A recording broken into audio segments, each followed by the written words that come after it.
When we were activated, we knew the situation. Everyone, welcome to today's video. Welcome to the Gaming Daddy channel. Thank you so much for tuning in. So I finally have the opportunity to play Tom Clancy's The Division on the Xbox, and this is something that I haven't been able to do in a long time. In fact, I also started playing The Division 2 as well on the Xbox, and I'm working my way up to trying to get to level 40. Those of you who are Division fans, you know the drill. And one really cool thing as well is the Xbox, the Series X and I think Series S were able to get the boost. They got the 30 FPS or what is it? The 60 FPS boost. Sorry, they unlocked it. I guess it's not a boost. It was a 60 FPS unlock for the console. So this is my Xbox. For those of you who may be thinking, oh, there's no way it looks this good. It looks this good for a game that came out in 2016. And there's much to be said about this. You know, for the longest time, when the Division 2 came out, you know, a lot of people were talking about all kinds of stuff like, man, it just seemed like, you know, the Division 2 did not necessarily land well on the PlayStation consoles and all of that. And that was just the plain truth. There was no, there was no justification as to how bad the port to the PlayStation was. But it was more of a situation where I believe the developers had to, I don't know, I can't say, but I know for sure that the PlayStation console was more than likely not strong enough to be able to carry this game. That is just a fact. There's no, there's no two ways. I got to wear glasses, man. Come here. Where are they glasses somewhere? Pearson, there we go. Yeah, your agent's got to be decked out, man. Goodness. And so to see this as a thing right now, you know, in the console version, you know, you're playing the game in 60 frames per second. There seems to be a little bit of frame stuttering there, but that's basically the game loading your character in. And, you know, through this whole sequence, you're going to go with Isaac, who's going to be telling you what to do. But I cannot believe my eyes that this is a console version of a 2016 game.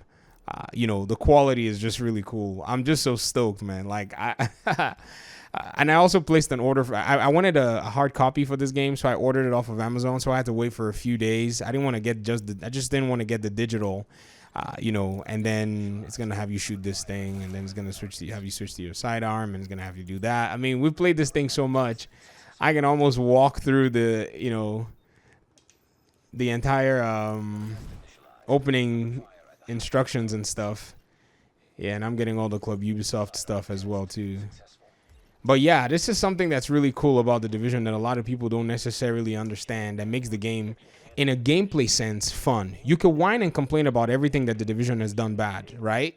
But then when it comes to gameplay, man, whoever, was envisioning that they do some of the gameplay mechanics and made sure that those gameplay mechanics were solid before the game came out, shout out to whoever those developers or designers or leads or whatever were, because they kind of understood that the vision of the gameplay was very important. I think that's something that the Division 1 highlighted more than anything else was gameplay. A lot of mechanics, a lot of different things that you can probably point to, but you cannot take away the gameplay of the Division 1 from it at all. The nostalgia is also another thing that we've finally eventually come, to embrace, but the nostalgia would never have been built or never would have grown if the gameplay was not a solid gameplay in terms of the way the game is. So this is Tom Clancy's The Division 1. I just created my agent. I'll try my best to just continue to grind along. I'm supposed to go to the base and go meet the JTF people and all of that good stuff. And it's actually, it just brings back really interesting memories nonetheless. But I'm really excited, though, that you can play this game on console at this quality. I remember moving from PlayStation to PC, and boy, I tell you what, it was a really interesting move at that point. Who do we have here? Oh, that's my little boy. He just pushed down all my weights. You want to work out, little man? You want to work out? Okay, whatever. He's not even talking. Whoa, there are people here. Okay. This is the talk that I was talking about when they gave this game out for free on Xbox Live Gold. And when they also, opened up the 60 frame cap, and I was, I made a video talking about it and said that there are probably more people who were coming into the game. And some people commented and said, yeah, that they thought the game was actually good looking. And, oh, there she is. Good old Faye. Good old Faye. See, someone else got the call. This NPC character has caused so much contention in the community right now. It's not even funny. Part of the second wave of us going in. I don't know. Wow. About the first wave, but unfortunately, there's still A lot of people can't get over the fact that Faye Lau didn't get like we don't have the a luxury. huge ending and stuff. I think that was more of a logistical thing with all of the medical issues that we had last year. I think that was probably what that was. Maybe they could have had something to, you know, end it in a big bang, or maybe they didn't want to end it in a big bang. Who knows? Maybe they had plans and they just, or maybe they just have to just roll out something, you know, get it out there. I guess that's what it was. Let me ask you guys a question. Those of you that are watching this video, would you have taken a delay for that final seasonal content with Faye Lau? Would you have taken a 3, 4, 5 month delay rather than have it the way that it was? I'm sure many people will. I'm just asking though. Would you have been willing to just play the same old content over and over and over again? Oh, I was supposed to activate something in there.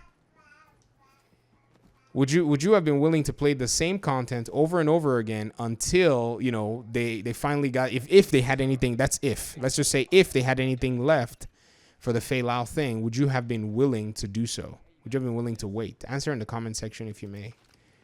All right, what are we going to go play now? Let's see. Oh, skill not assigned. That's assign a skill. Another thing about this game is once you play the Division 2 long enough, it kind of gets weird, man, to remember how, you know, all the systems work. I don't even remember where my skill stuff is. Oh, crap. Where are the loadouts? Where are my skills? Exit. Oh, sorry. They're going to be in the... They're supposed to be in inventory. Nope. They're supposed to be in ability. Sorry. Oh, boy. Yeah, I'm going to take a pulse for now, but I will try my best to walk through this journey as much as I can with, you know, with y'all, and we'll just discuss this from time to time. And I'll probably go into LFG groups and all over the place to find ways to get a level boost, because or maybe not, you know, honestly, I wanted to do this before. I think I was trying to do it on PC, but you know, we got some Division content, everything got all murky. Oh goodness, bruh. You know, and so I didn't ever get to do a Division 1, you know, run. But I'm more interested in doing it now that, you know, we can play it on the Xbox at this frame rate anyways. On PlayStation, for some reason, they didn't, maybe Sony or maybe something, they didn't go ahead and unlock it on PlayStation. If they had done that, I would have probably, you know, done something like this. But I do have a decent character on PlayStation. Not the best, but decent. All right, what are we doing here? Was I supposed to go over there? The markers are also quite, you know, I mean, they're old. They're older than the first game. Or the second game, sorry. They're older than the second game. This was the first game, duh. Oh, was I supposed to look for a clue there? I was. I'm just running, you know. I'm just missing everything that I'm supposed to do. Do you like the character, little boy? Do you like the character that's running on the screen in the snow? You do, don't you? Yeah.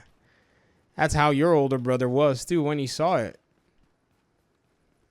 He thought, ooh, this is a cool character.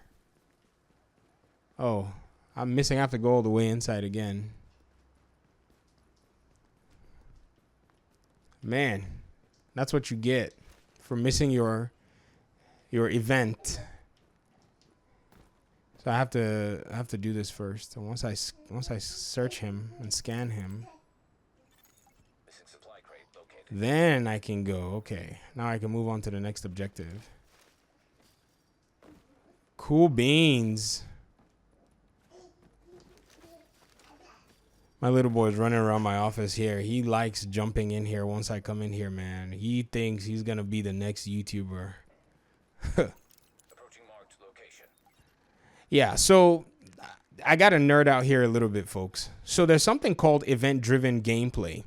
This is something that they try to hire, you know, some really hardcore developers to do.